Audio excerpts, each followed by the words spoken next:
we should know is the small number, you just noted, the small number of Republicans who voted for this. One, this is the Sourceseeker Hour. Very powerful show on the internet, online, and this is our 75th show. I'm your host, Baruti Carl Alexander. I thank everybody for joining us for this broadcast, and very important broadcast. Why is love so hard to find? Throughout the ages, it's not right now. There were different circumstances before, but today with the internet, with all the things that are happening, it's harder than ever to find connection. I'm sure that many people in the audience will agree with me, and we're going to talk about that. We're going to talk about different aspects of trying to find a soulmate, a partner, somebody to love, for you to love, for them to love you. So we're going to talk about that in all of its aspects. First, I'd like to introduce my guest. Very briefly, just introduce yourself and share what you would like to about connection, love. Brother Jeff, my brother, start for us. Wow, about love and connection. Where do we even start? There's so much I even want to preface before I go into it. But the first thing that kind of comes to mind is the 5 keys to identifying your soulmate, which chemistry and connection are the first and the second key. But when you think about it, connection can come in many different forms. There are people who are sapiosexuals, meaning intellectually, you need to be able to connect with me before you get anything else out of me, right? And there are some people who generally are only physically attracted to somebody, and that's where their connection comes from. So connection is going to be different per person, and everybody is looking for different things in their loved one. So I don't think connection necessarily falls into a specific cookie cutter type idea. I think it's going to be, an individual preferences, which is how you get the phrase opposites attract. Well, how are you so opposite, but somehow you're still connected, right? So I'll rest on that for now. All right, thank you, my brother. Thank you. Did you want to say something about financial background? Just mention that Sure, at sure, this sure. time.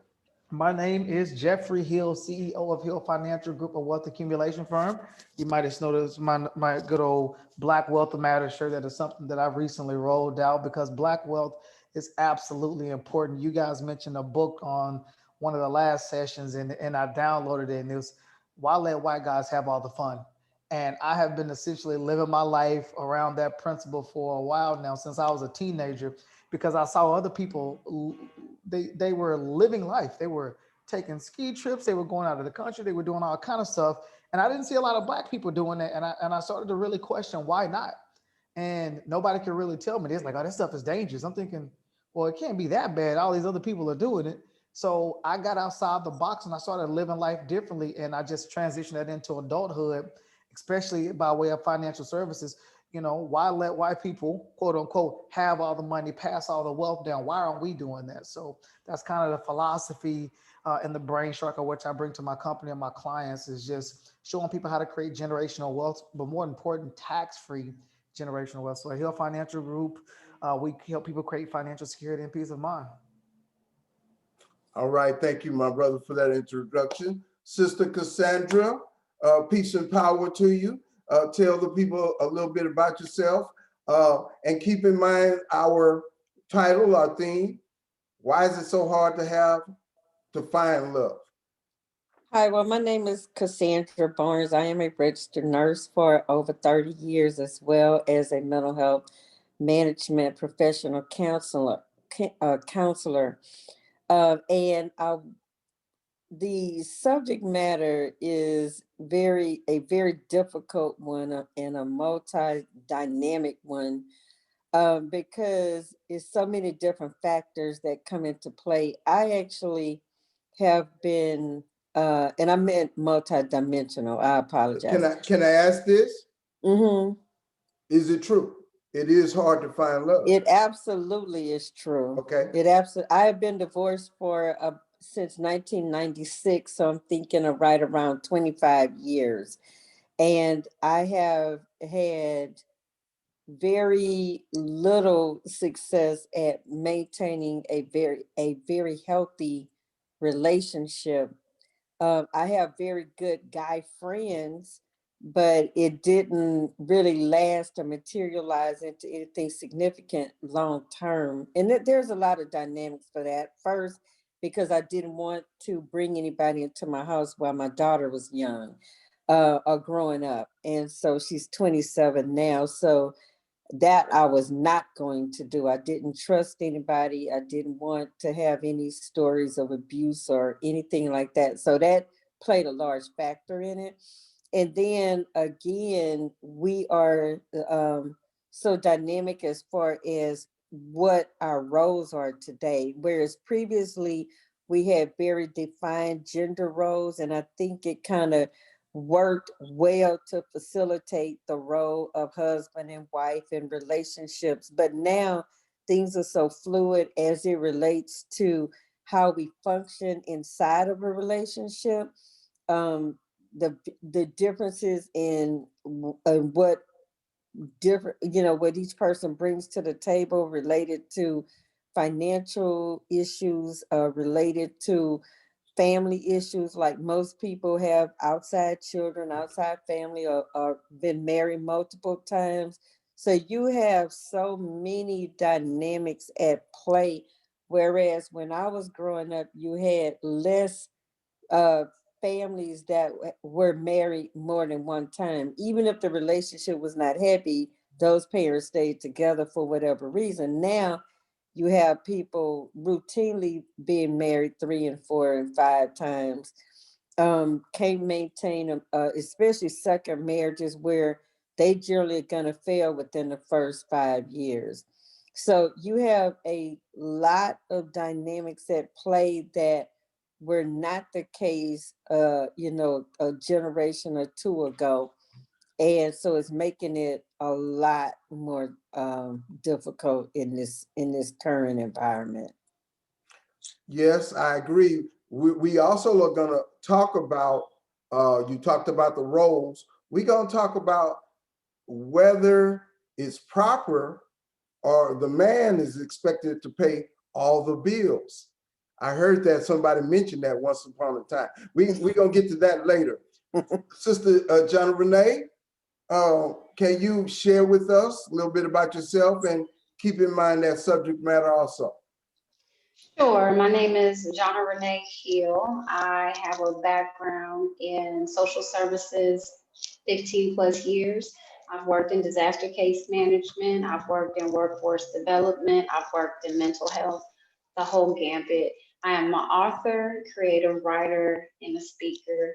And I am on my second marriage. I was married once for 10 years and then single for about 6 years until I decided to remarry again. Actually, before I decided to even fancy a relationship again. And I am now remarried, so I absolutely understand the pitfalls of being married and then finding yourself in the single realm of things, even though I don't necessarily use that word, but for everybody else to kind of understand, I guess, singleness after being married before and then now happily in my second marriage. And so I do believe I'm a little indifferent with the thought of, is love hard to find? I think we need to dissect that a little more, because I think it's not hard to find. I think it depends on where you're looking and who you're looking for. If you don't know where to look, and if you don't know what you're looking for, then it's going to be very difficult for you to find what it is that you're looking for. So I'm a little indifferent. We'll have to dissect that a little bit for me to answer that, because I could say yes and I could say no, and I would really Are you really, saying someone should just find someone to settle with? nope, not at all. Well, we're going to dissect that in a little bit. We're going to dissect that. Sister Kanisha, thank you for joining us. Please introduce yourself as well as keep in mind our subject, what we're talking about. Why is love so hard to find? Hello, my name is Kenesha Grace Drayton. I am a licensed professional counselor. I have counseled individuals who are single, and I counsel couples as well. And so, why love is hard to find? Um, that's a pretty interesting question. Um, it all depends on how you define what's hard, because sometimes we make love hard to find for ourselves in our approach to it and our mindsets. Okay. Same thing that Sister Jonna Renee said. Basically, you're saying it's a yes and it's a no, and we're going to have to dissect that to where it flows on those two spectrums.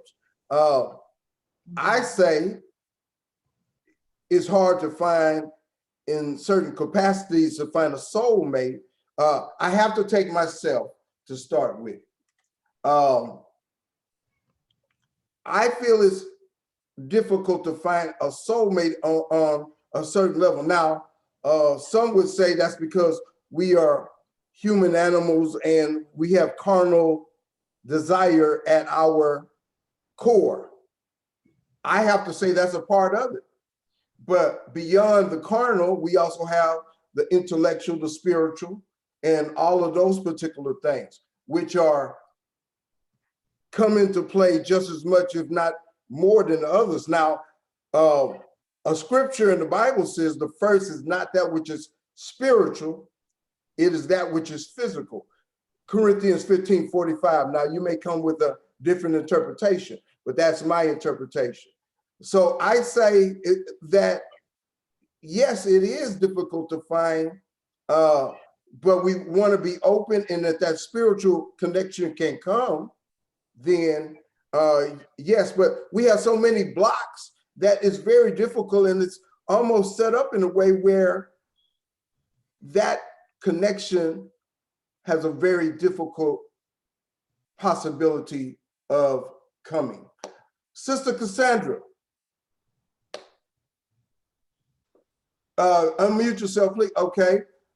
You said that men should pay all the bills and that'll make everything all right. Please go into that. I Okay, disagree with you. that I know your position on that on that very well. I did not say it would make everything all right.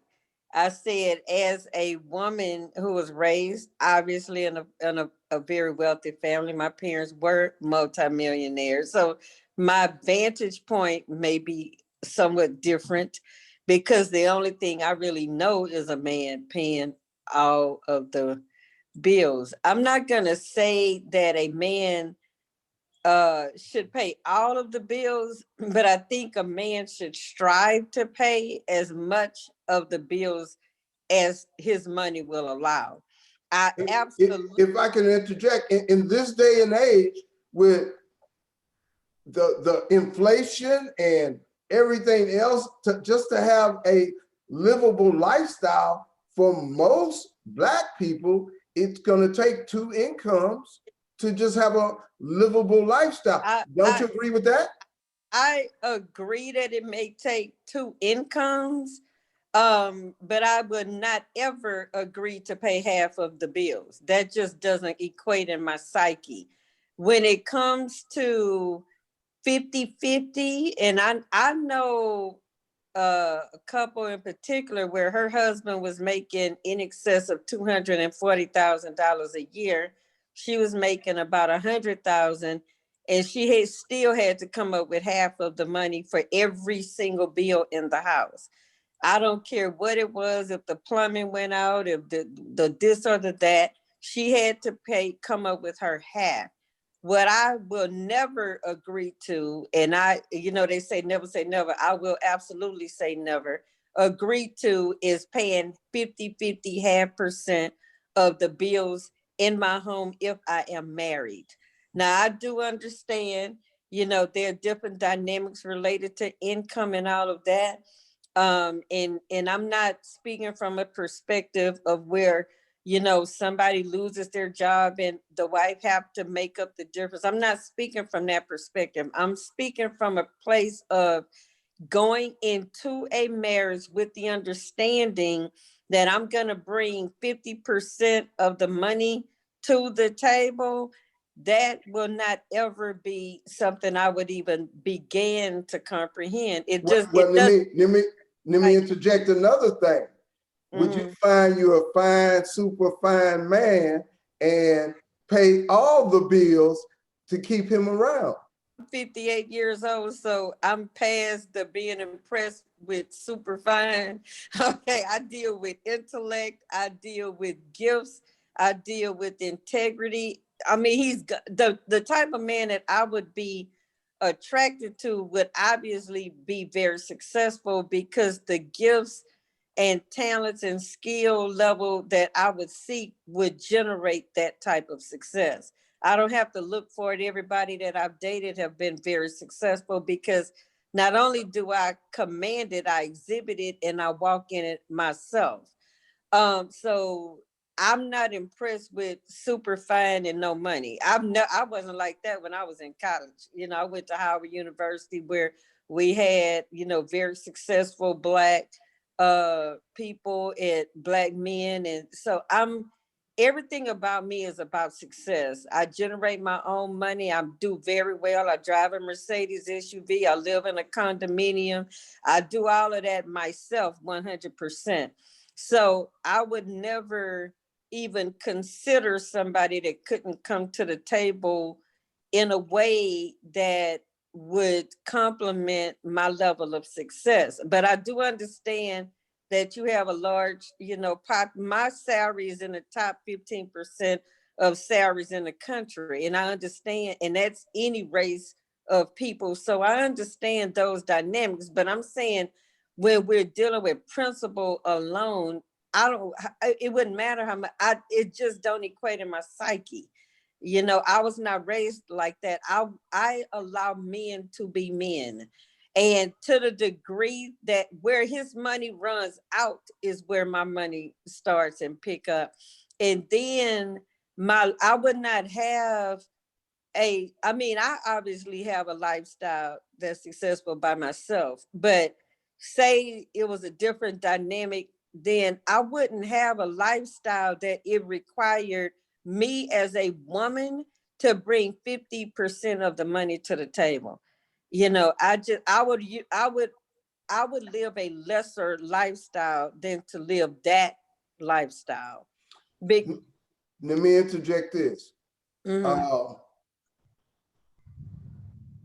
Would you ever feel it would be a situation where what he brings to the table is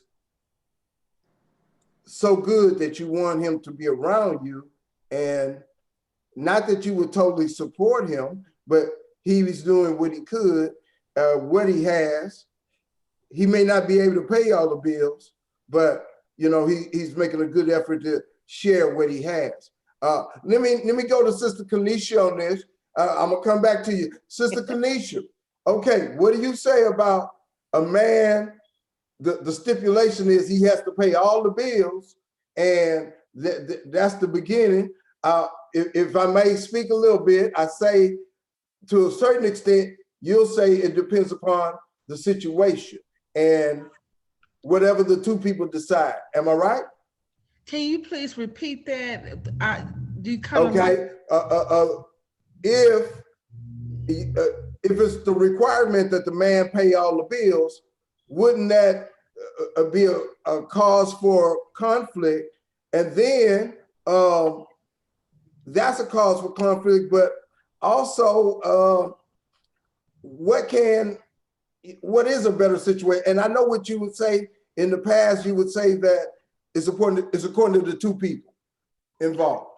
Well, yes, it does depend on what works for them, their arrangement, not every marriage is the same.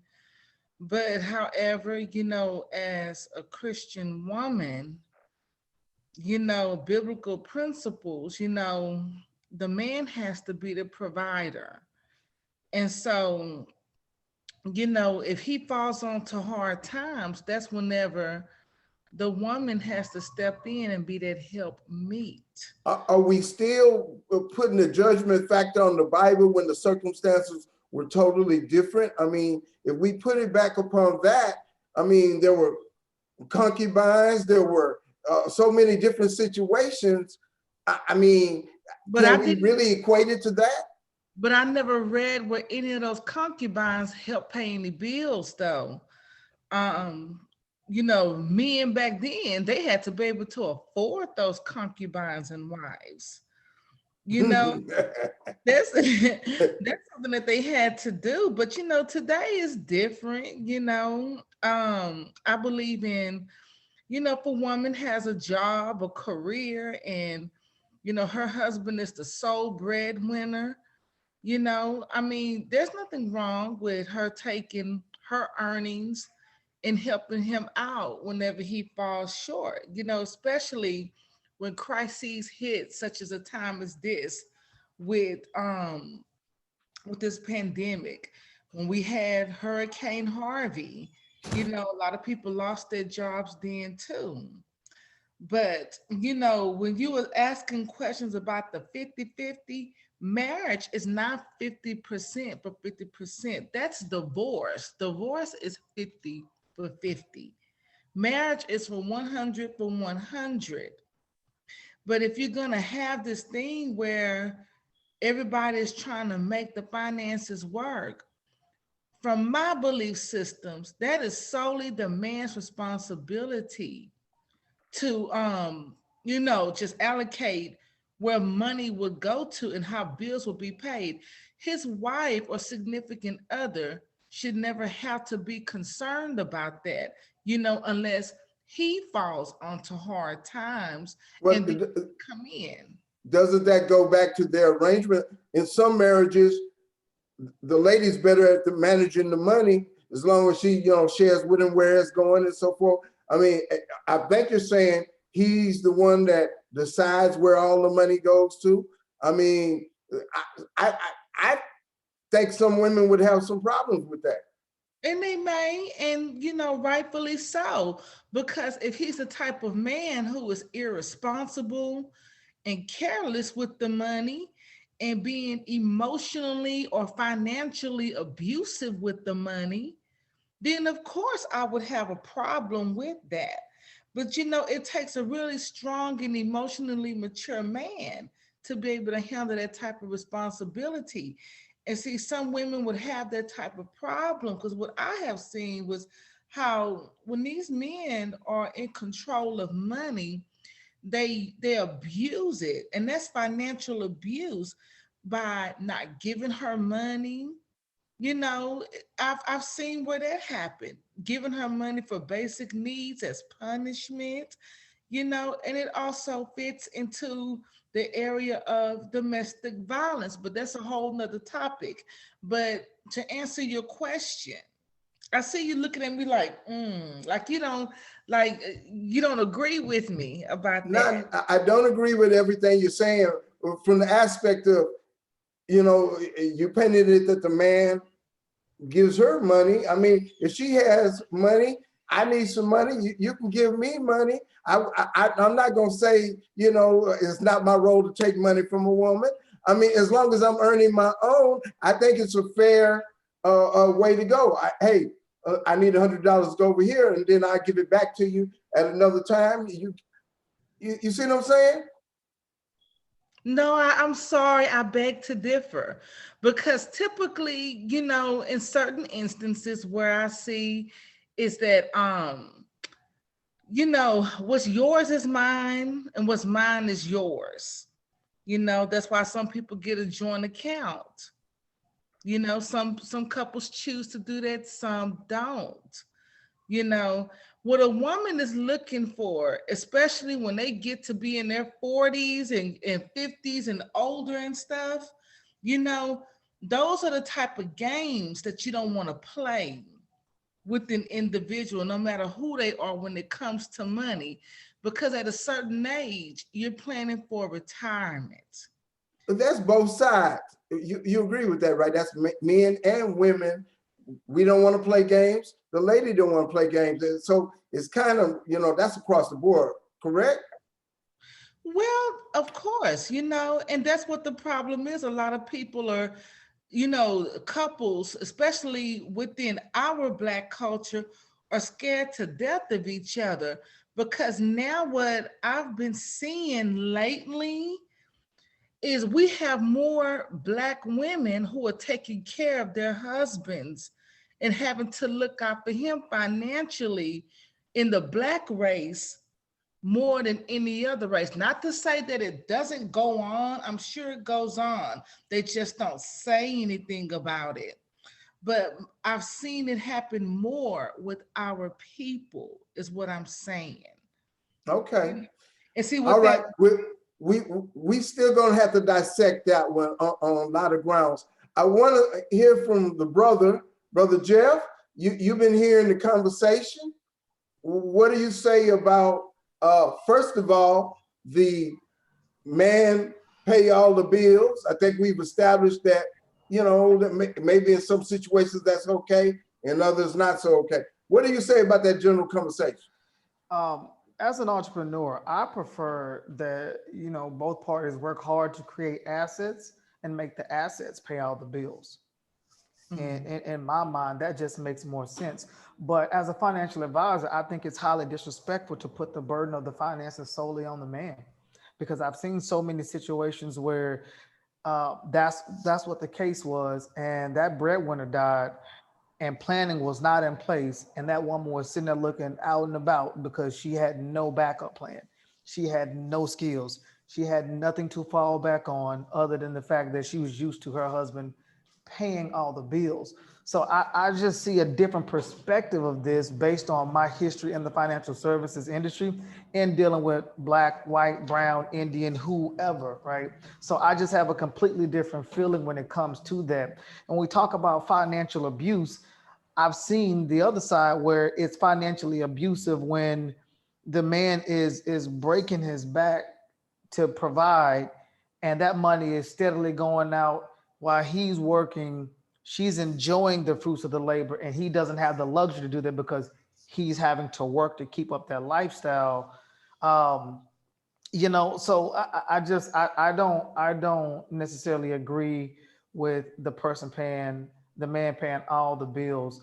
When I think 100, yeah, we have joint accounts, we know what the bills are. Put the money into the account, and if we have quote unquote allowances that we're giving ourselves, whole different ballgame. When I went through premarital counseling, that was one of the things that our counselor asked us. Well, what amount of money is okay on a monthly basis to be spent without necessarily having to check in with the other person? Now, granted, when you are maybe years into the marriage, provided everything has worked out smoothly and you're more established, maybe that can change. But I think in the beginning, you are marrying two different households, two different spending styles, two different saving styles, two different levels of debt.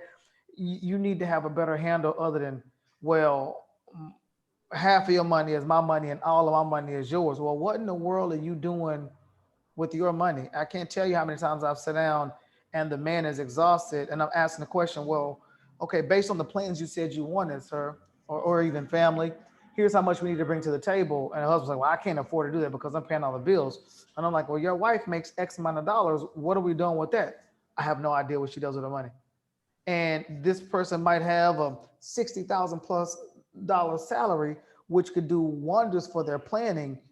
And that's not even being used or even considered because that's not his money. That's all her money. I've never liked the idea of the way that sounds.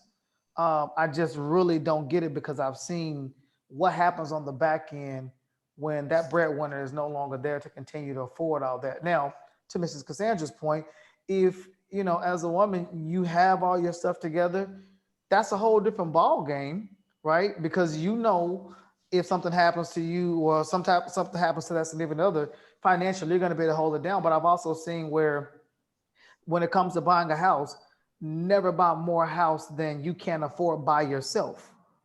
because what happens is most of the time it's like, well, the husband making what, $250,000 or whatever it was, and the wife making 100.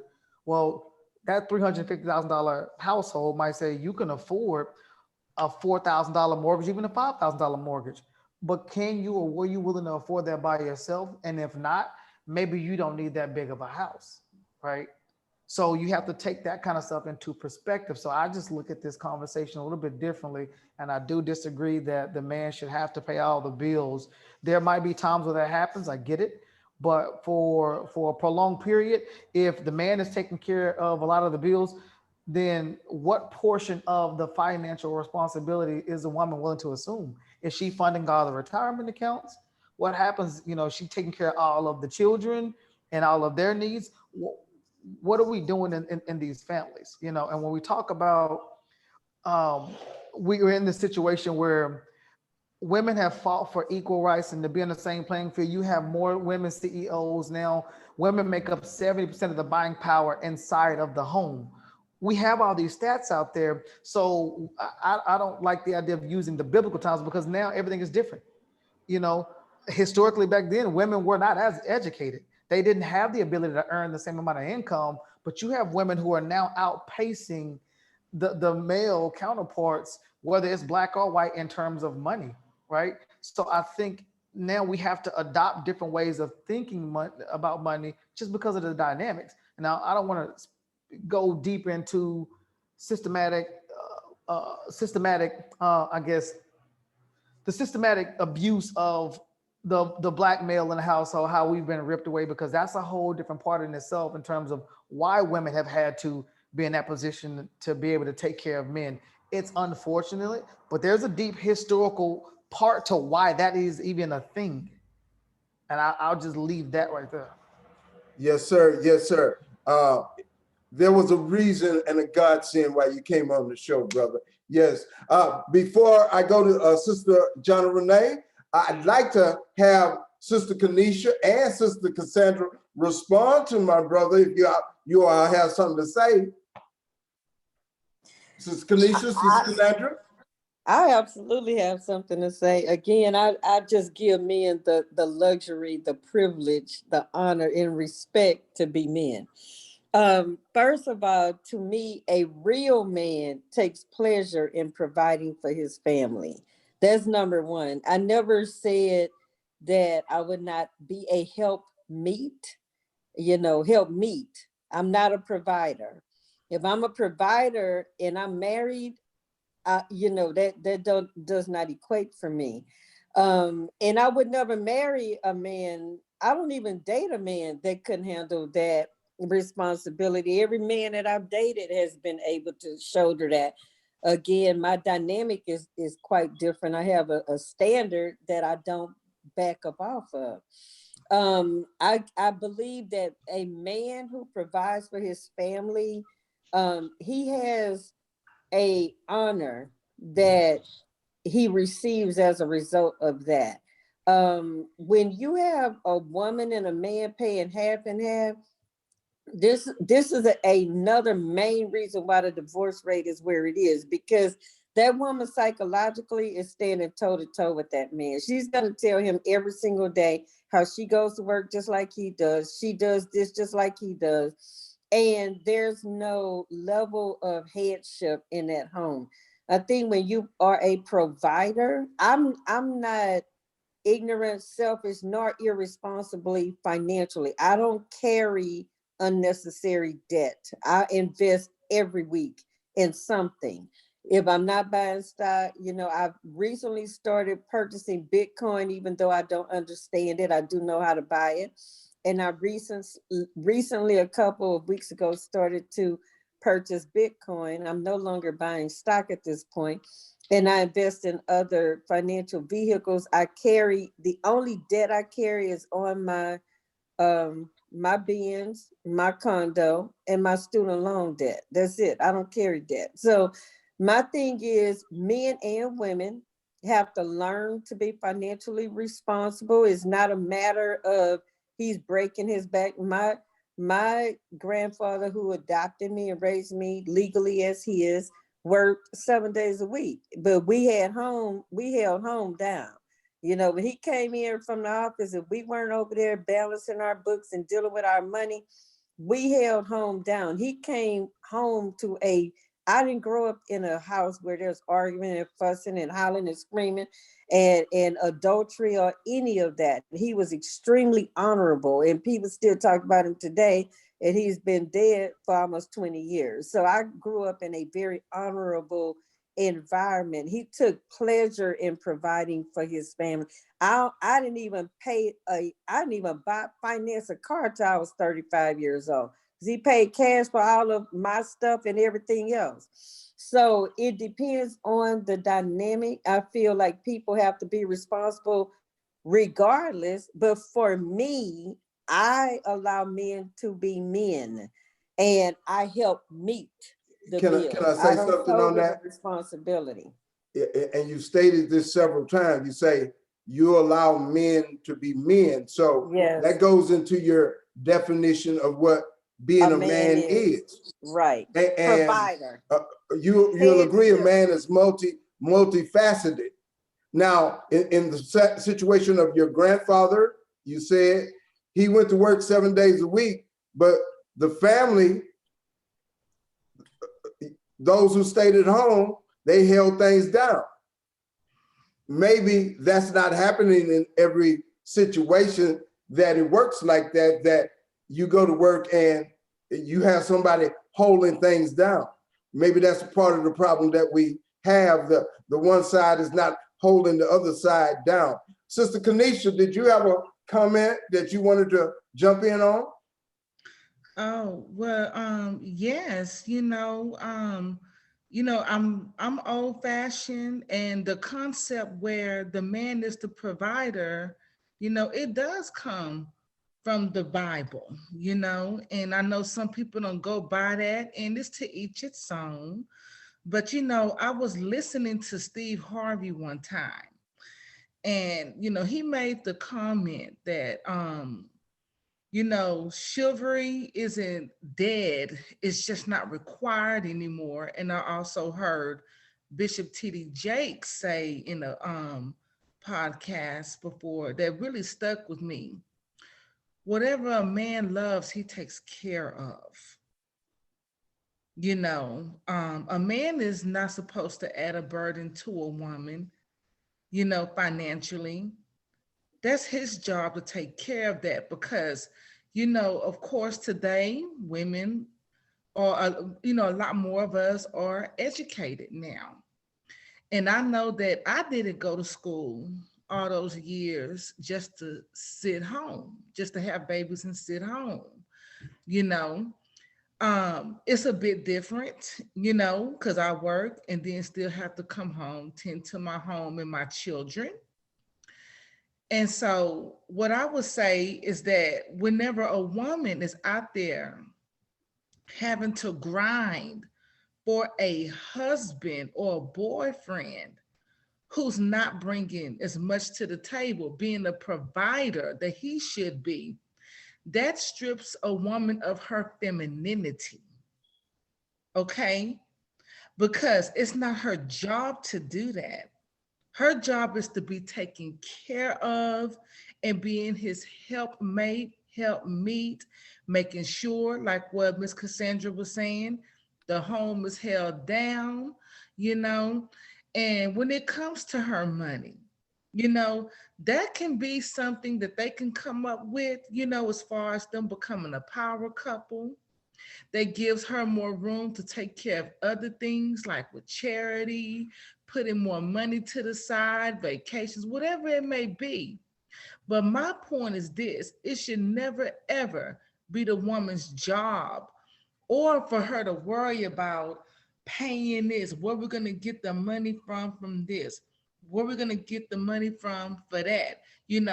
That's never supposed to be the woman's worry at all. That's something for that husband to do, because he's the provider in that situation. Isn't it what you said earlier? Isn't both of theirs equally 100%?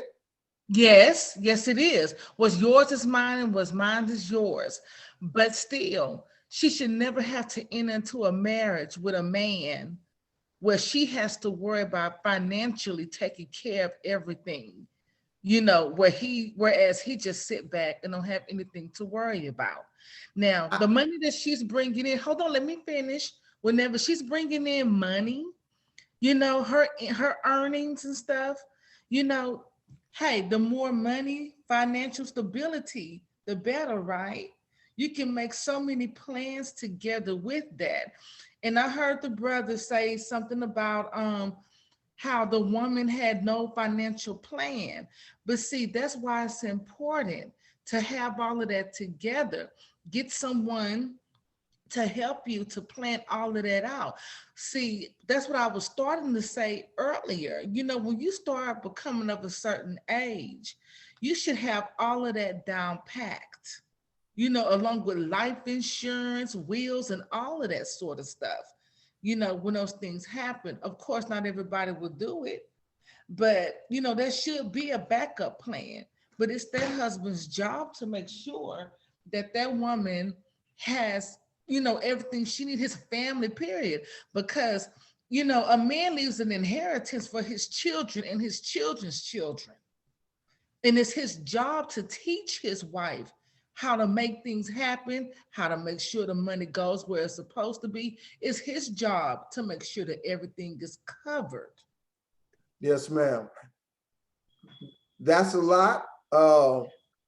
Different perspectives. Sister Jonna Renee, you've heard all of the conversation. What is your perspective? Yeah, that's a lot that was said. I would say that I don't think that husbandry and being a headship is solely centered around dollar amount, solely centered around making more money. I wouldn't say that. And the reason why I say that is because we live in a generation where maybe it's a quid pro quo kind of relationship kind of thing. And I'm gonna backtrack a little bit in terms of my personal experience, but generally speaking, we live in a society where maybe the husband works. He works, let's say this is a blue collar worker, and he works and he provides for the family while not girlfriend, because we're talking about more of a legacy here. We're talking about marriage. While his wife goes to school, gets an education and what have you. Obviously, we're talking about a younger couple, but it could be an older couple. All right, let's say that said wife, said fiance, graduates from school, gets a high-paying job. Let's say she's a doctor. Well, husband wants to now go to school himself. He's been working, he's been grinding, and he's been supporting the family, but he has ambitions and goals too. So the roles may switch a little bit, where as a help me, because if it were me, my husband helped me get through school. As a help me, if this is a goal that he wants to do, and now I can financially hold it down for the household, and I know at the end we have a vision together, and this is going to bring more money into the household. Okay, it's my turn to kind of financially support the household, because I know it's an investment in my financial future with my husband. Yeah. Now, for me personally, I come from a background of very strong, independent women. And so in my former marriage, I actually had that experience of financial abuse. And it wasn't necessarily the way that was depicted in our conversation earlier.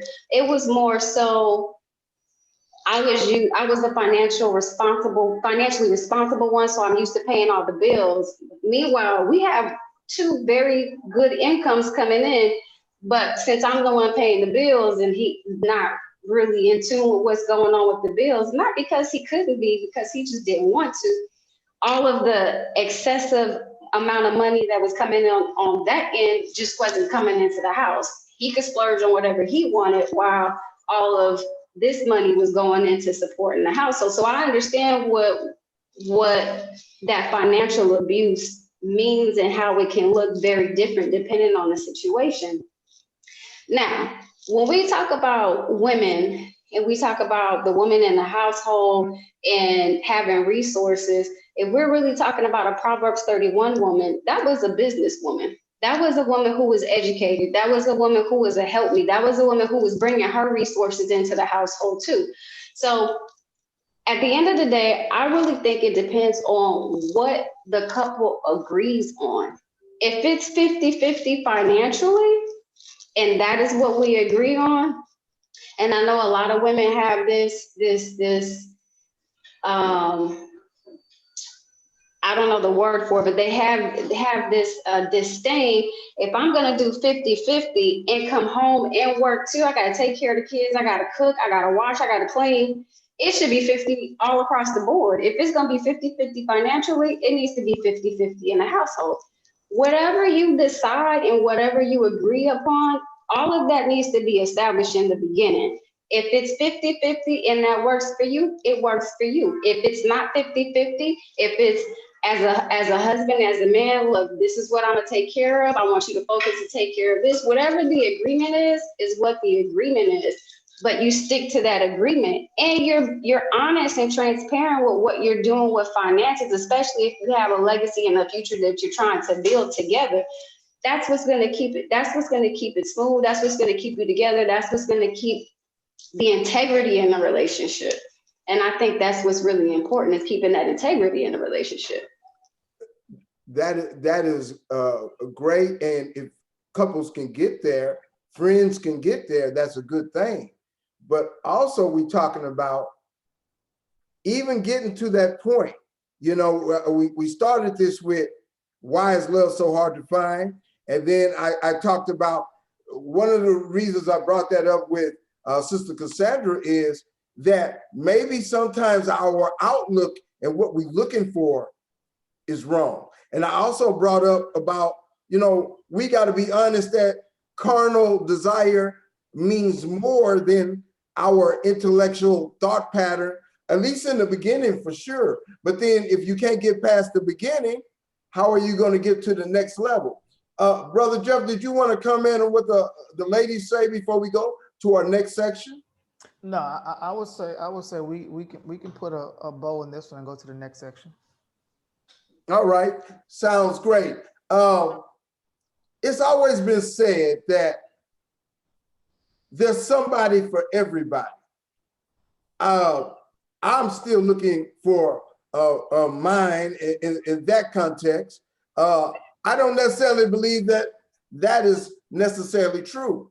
There are a lot of men who are without a partner. However, there are a lot of ladies, and a lot of the ladies would say, hey, it's more of us, and we are looking anymore.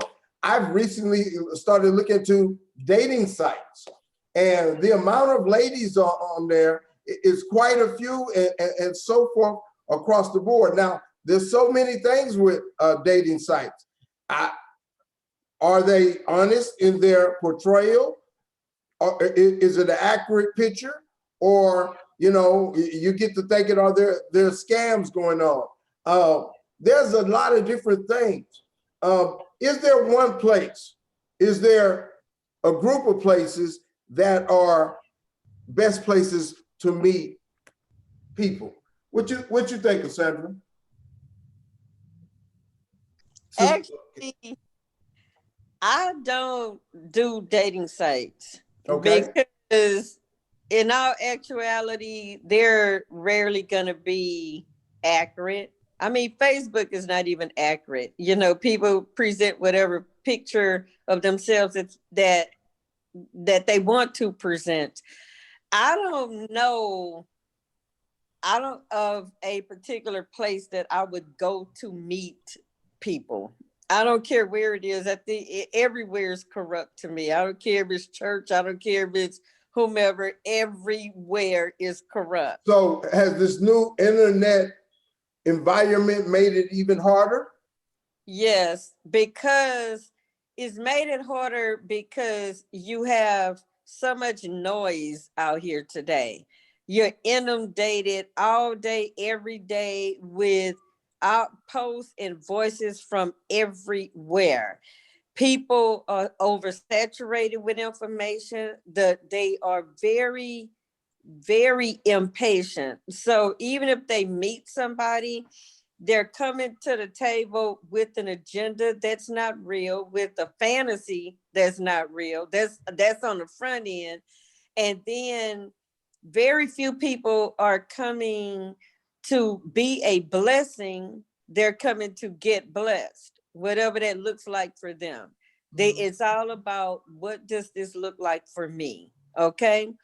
Very few people, male or female, know how to nurture, just like Kanisha just said, chivalry is not dead.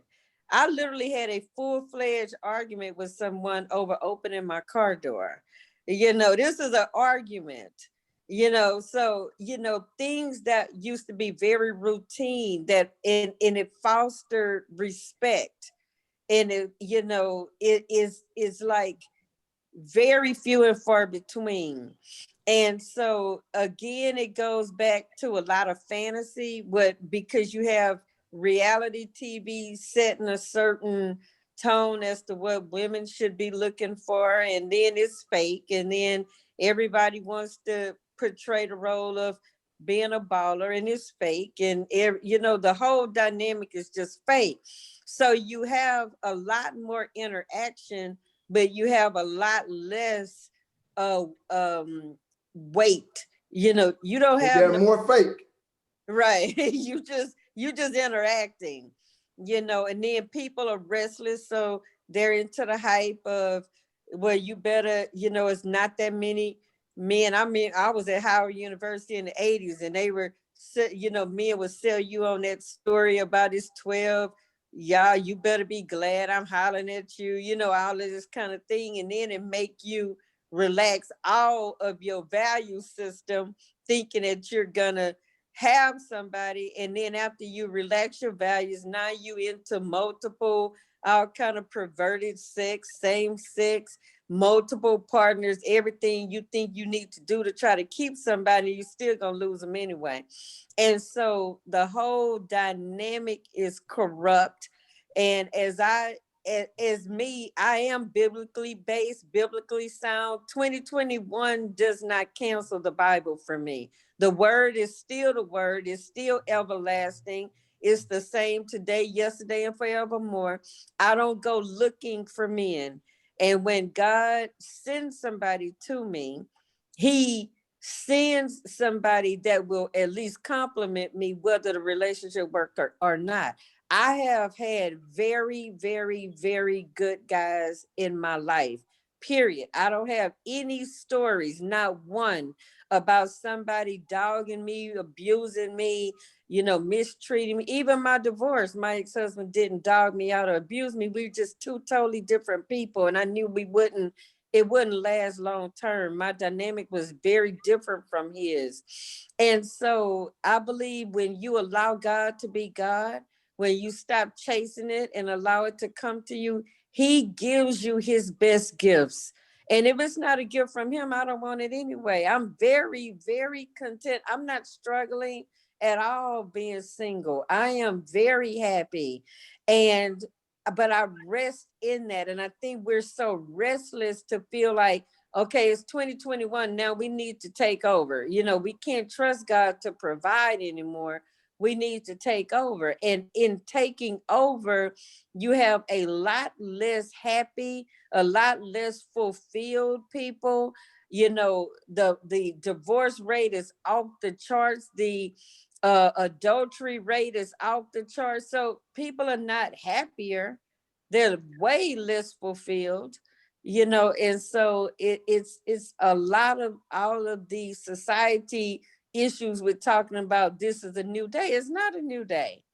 It's not a new day. There's nothing new under the sun. It's the same dynamic. It's just a different time, a different place.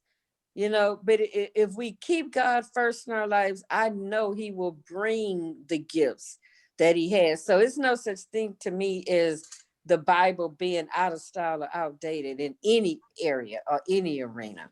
So you're saying, even though love is hard to find, hold on to your principles, hold on to your virtues, hold Absolutely. on to your belief. Abs- I have that same belief system. I believe though that I've gotten to the point where I'm not sure that that's ever going to happen, and I'm okay. I'm a particular, I guess, kind of guy that I got to feel it. Isn't that true? You have to feel it with the person, and it can't be made up. You can't. Oh, I like her. She looks good. That's not enough. Hey, they're a baller. That's not enough. You got to feel it, that connection. It goes back to that. We are close to the end of our show. I'm Baruti Carl Alexander. This is the Sourceseeker Hour, number 75. We've been talking about why love is so hard to find. We've had a very spirited discussion. We have a little bit more time, and we want to have our outer statements, our statements as we go out and share with the audience who we are, what we stand for, and what is our final statement on love, connection, what we've been talking about. Kanisha, Sister Kanisha, if you'll start for me. Yes, I'll just say that, you know, if you're a single person and you're looking to be found or to find someone who's your soulmate, always look for intentions and also work on any past traumatic issues. I also recommend that, you know, when you're getting to know someone, get to know how they react to things that upsets them. You know, it's the little things that do count. You know, make sure that you're forgiving, you know, because that's why some people, once they get married or once they start dating, they start marrying and dating multiple people back to back because they're carrying that trauma. I don't say carrying baggage, I say carrying trauma with them, because the thing that's in their subconscious, the thought process is, I'm not going to let this happen to me again. And they tend to project that pain onto their current spouse, thereby making them make up for the last person what they did to them. And so that's why some relationships are not working. So always look out for the intentions. A person that you have been with for 2 weeks can have better intentions than someone that you've been with for 20 years who was toxic. So I'll just leave it at that. And how can people reach you, Sister Kanisha? Yes, you can reach me on my website at oasisoflifecounseling.com, or I have my Facebook. You can reach me at my Facebook page, Oasis of Life Counseling. And so I'm also on Instagram. Again, it's called Oasis of Life Counseling. And so, yeah, you'll get all of my information there. And I usually respond within 24 hours. Thank you, my sister. Thank you as always. Peace and power. Thank you. Yeah. Sister John Renee, if you'll share with us. Yes, so we talked about a lot. I just want to end by saying I don't think that love is hard to find when you know what you're looking for. I think it's very imperative for you to know what you need versus what you want. It's just like when you go and you're shopping for a very particular vehicle that you want with specs and everything, you know what you're looking for. Somebody who is wanting to purchase a Rolls Royce is not going to go to a dealership looking to test drive because they know the value of that vehicle. They're not trying to go and do window shopping. They know exactly what they want. And until you can identify until you can identify what you need in a relationship, it's going to be hard for you to find the one that you're looking for. But when you by know your what analogy, I think I need that Rolls Royce. I just ain't got the money to buy it. then if you don't have, if you're going to use that analogy, if you don't have the money to purchase the thing that you know that you need that's going to bring more value into your life, then you need to do more work on yourself so you can acquire what's needed to get what you think you need. That's what is required. If that's what you I hated need, your logic on that one. That made sense. Okay, go ahead. you have to work on yourself, you know. And with that being said, I think, and I say that from coming from a marriage of 10 years and then not be dating for a very long time and identifying, okay, this is what I came from, working on my traumas and working on myself that I didn't want to bring into my next relationship, and saying, okay, this is what I had, this was good, this was bad, because it wasn't all bad. But this looks nice, this is what I want, but what is it that I need? And really praying and getting with God and having God break down what is it that first of all, the aspects of a husband, the aspects of a virtuous man, and break that down so I can understand what I need in a relationship. And the last thing I want to say is, I know I never have been, I've never done the online dating. That would never be a place for me to go as a platform to look for dating. I'm not against it. It's just not for me. I know some people who've done it and it worked out well for them. With that being said, I don't think all of these places are demonic and evil and what have you. I think that they are certain aspects of evilness on the website and even when you go out. But as a person with discernment, you are supposed to be able to discern that in what you want in somebody else. So even if you meet somebody in a very unpleasant environment, if you're able to discern the spirit, you should be able to identify what it is that that person can bring to the table. So I don't think there's necessarily all bad places. I think you can find good in everything, and I think you can find bad in everything, but it's up to you to be able to discern that which is good and that which is bad. But then it goes back to knowing what you need in a relationship. Yes, So ma'am. I will leave with that. And you can find me, anybody want to reach me, you can reach me at jhillspeaks@gmail.com. That's jhill, SPEAKS @gmail.com. And you can also find me on Facebook, which is Jana Renee, JOHNARENEE. And that's where I'm at. Thank you, my sister. I believe we dissected it. We got more dissecting to do, but you made sense, and I gotta think about that and so forth. So I'll leave it at that. Sister Cassandra. Well, she made a tremendous point. When I came out of my divorce, the Holy Spirit led me to do a biblical study of marriages that worked biblically, marriages that didn't work biblically, and the dynamics of what made them work and what the dynamics of what didn't make it work. I think self-analysis is a major component, especially if you've been in a marriage that fails.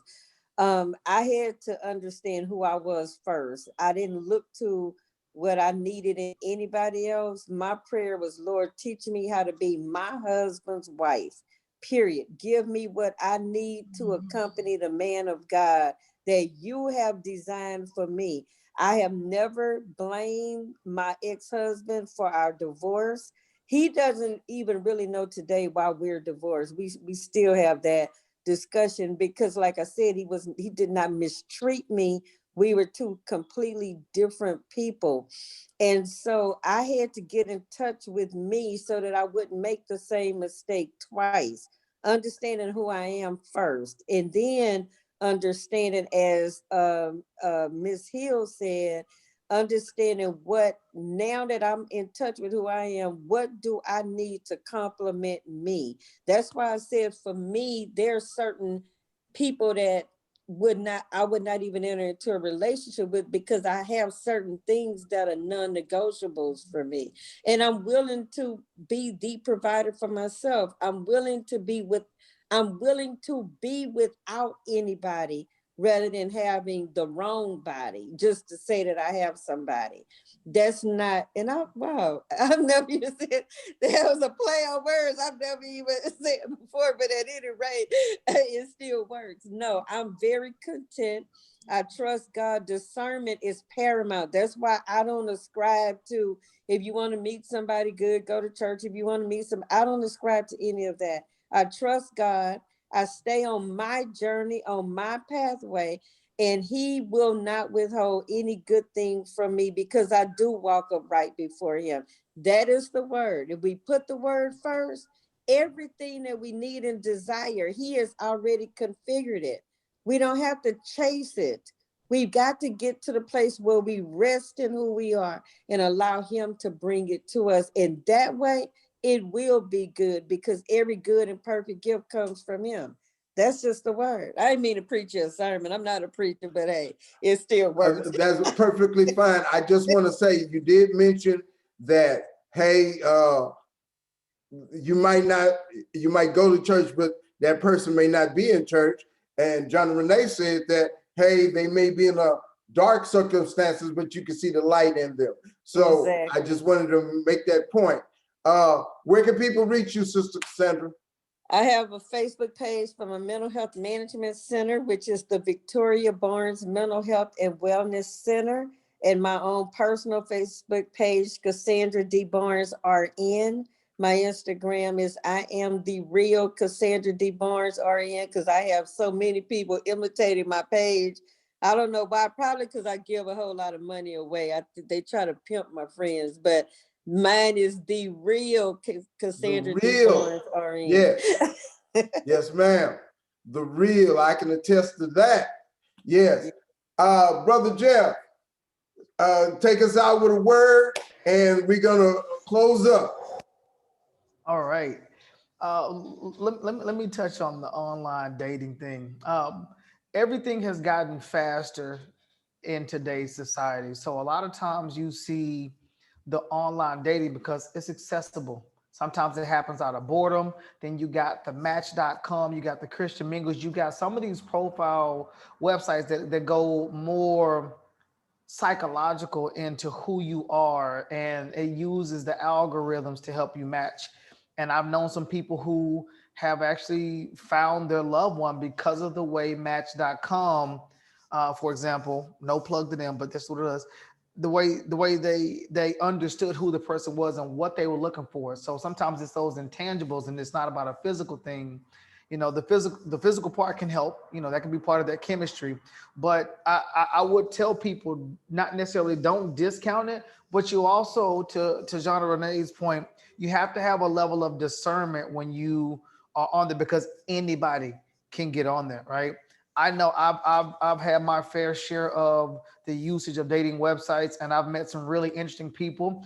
I've met some people where we just understood right out of the gate we were better off with friends and we can hang out and that kind of a thing, right? So there are different aspects to dating websites. Okay, and sometimes your profile might say, "Hey, I'm only looking for friendship," right? And who knows what might birth out of that. But I think when people go on this search to say, you know what, I'm ready to be married, I'm ready to be in a relationship, I need to have it right now, I think that's where the downfall starts to come, because you're trying to force your readiness. And to Miss Cassandra's point, when you're ready, God will present the person that you need. Okay. Now, if you know you're not in that headspace and you just want to date and have fun, I get it. I get it. Personally, for me, I date with the intent to marry. Sometimes people are saying, "Hey, I just want good company." I'm not trying to be anything serious. I want companionship that I can go out with and have a good time, but I don't want the stress of the relationship because I'm just not ready to be fully committed. But they like the idea of dating, and there are people who that works well for them, right? So you need to figure out who you are and where you are in your life and what you need. I am an avid reader and I love the idea of growing, right? And I love the idea of getting in the word, because that's what helps me understood if I was ready, but God also knows my heart. So, I can be doing a lot of reading, a lot of soul searching, but he's also searching me. Search me, oh God, and know my anxious thoughts, right? So when I think about that, he'll promote you whenever he knows that you're ready. And that's why I touched on this earlier, the 5 keys to identifying your soulmate. chemistry, connection, wholeness, divine confirmation, and sense of purpose. Okay, Tori Roberts has a good book. People need to go understand that, especially if you are serious about wanting to date and find that soulmate. You need to raise your level of discernment, and that book can help you because it'll let you know based on your past experiences why they didn't work, why that I don't care how fine that person was on either side of the table, you never stood a chance with them because all of those keys weren't there. And when the keys unlock, don't jump into it. Still ask for confirmation and ask God to reveal, double check, triple check. And if he keeps saying yes, yes, yes, then you walk into that relationship as opposed to saying, Lord, if I see a cloud in the sky tomorrow, that's my sign. And you, no, don't do that. That's where you do harm. But I'll leave on that. I love the topic of relationship. That's one of the things that I love going through the dating process, knowing how I had to grow and the things I had to shed. I know what it took for me to become prepared. And I remember the men in the church saying, "Oh, when you know, you know." And I'm like, well, I thought the last one was the person, but I didn't understand the steps that I had not done. But after going through those steps and being presented with a wife, I now know how to take that conversation deeper than just when you know, you know. Now, I can give you some practical things that you can be working on within yourself that helps you really understand if you're ready. So if you guys are looking for me, you can find me on Instagram at Jeff Hill Speaks. You can also look for me at Jeffrey Hill on Facebook or the Hill Financial Group on Facebook. I'm out there. I'm open to speak. I'm open to coach. I'm a life coach, all that fun stuff. So if you need me, or if you just need some conversations about some finances and how to get the government out of your pocket when you want to retire, call me. I'm that guy. Peace and power, brother. This has been a very powerful show. Can I add one thing, Baruti? Ma'am, yes, ma'am. Can I be real quick and add something? I wanted to add in terms of places where to go to meet people, because a lot of people think that they can't find someone. And I know we're in COVID world and we're quarantined, but even being quarantined, what are some hobbies? What are some things that you like? Are you in a chess club? Do you like art? Do you like to go to the art gallery? Do you like creative writing? Those are some things that you can be a part of when we get back in the physical space, maybe going to the museum more, because you share already a mutual interest. And you can even do it online without the precept of I'm going there to meet somebody, but just keep yourself open, but open yourself up to different hobbies that you love to do and join those groups, not to meet somebody, but just being open that you may meet somebody there. You have to have the belief that it's possible. And that's a big key.